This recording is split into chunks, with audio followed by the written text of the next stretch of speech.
नमस्कार दोस्तों, आज हमारी मौजूदगी अनुराग यादव के घर पे है। वही अनुराग यादव जिसकी निर्मम तरीके से हत्या कर दी गई थी। और आज हम उनके घर पे हैं और उनके पिताजी के साथ बैठे हुए हैं। चाचा जी, घर अपराधी के घर पे नोटिस लगाया गया था जिसका डेट 25 तारीख था। तो जो डेट पड़ी उस समय आप कोर्ट गए थे? जी नहीं, मैं नहीं गया था। तो निष्कर्ष क्या निकला? 28 तारीख की तारीख थी, उसके बाद क्या वहाँ से सुनवाई हुई? फिर 2 को तारीख पड़ गई।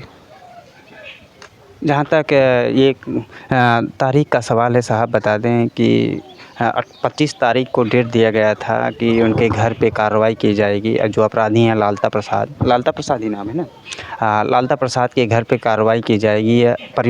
परिवार की हमेशा से यही मांग रही कि ये ग्राम समाज के ज़मीन में घर बनाए हुए, ये घर जमींदोज़ होना चाहिए।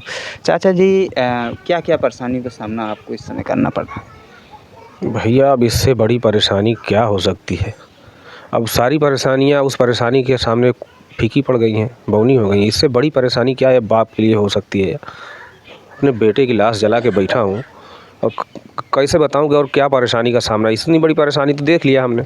दोस्तों, ये रहे अनुराग के पिताजी। और आप, जैसा कि इन्होंने बताया कि अपने जो बाप होते हैं, एक बाप अपने पुत्र की, और भी अबोध बालक 14-15 साल के, उसके सर को कांधा दे, तो ये बड़ी दुर्भाग्य की बात है। ये हमारे समाज में भी, और हमारे समाज में ऐसे अपराध कहते हैं किसी के साथ ना हो। ऐसा आपको कोई परेशानी यहाँ सताए जा रहे हो या धमकी वगैरह मिल रही हो? सताया अब क्या जाऊँगा, सताया गया पहले से। अब तो सताने वाले सता चुके हैं।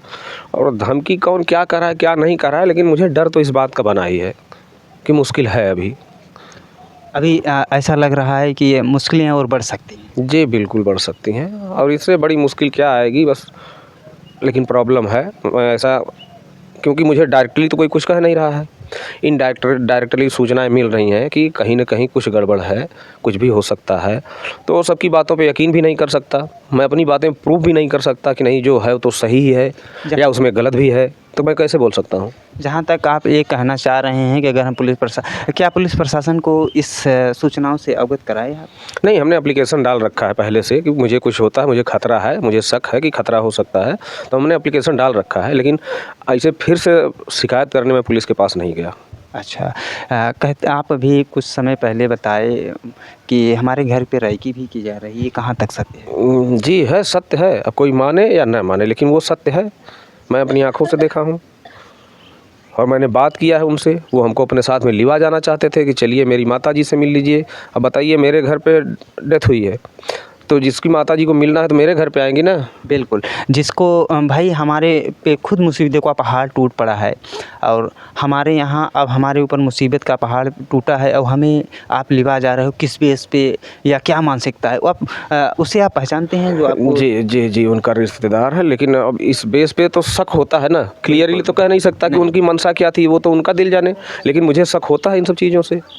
वैसे रहने वाले वो कहाँ के थे जिसने आपको? आजमगढ़ के हैं। तो आजमगढ़ के थे। उनका कई आपराधिक गतिविधि में हाथ? जी जी जी, मुझे जहाँ तक पता है कि वो आजमगढ़ से शायद ज़िला बदर घोषित है या कुछ भी है, ऐसा कुछ है, मैंने सुना है। उसमें हकीकत क्या है झूठ क्या है वो राम जाने। आपसे एक अंतिम सवाल है हमारा।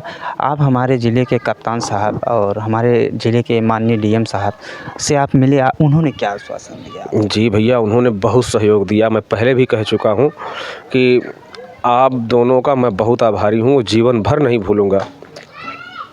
और इस महकमे में इतने आला पद पे बैठ के और इतनी ईमानदारी से और मन में इंसानियत लेके आप लोगों ने मेरा सहयोग किया। आप लोगों का बहुत बहुत धन्यवाद। ये रहे अनुराग के पिताजी, और इन्होंने अपनी आप बीती सुनाई दोस्तों, जो आप तक हमने पहुंचाई इनकी आवाज़ को। और इन्होंने हमारे ज़िले के माननीय एसपी साहब और डीएम साहब को अपने तरफ से शुक्रिया भी कहा। और इसी के साथ मिलते हैं नेक्स्ट खबर में, तब तक के लिए जय हिंद, जय भारत।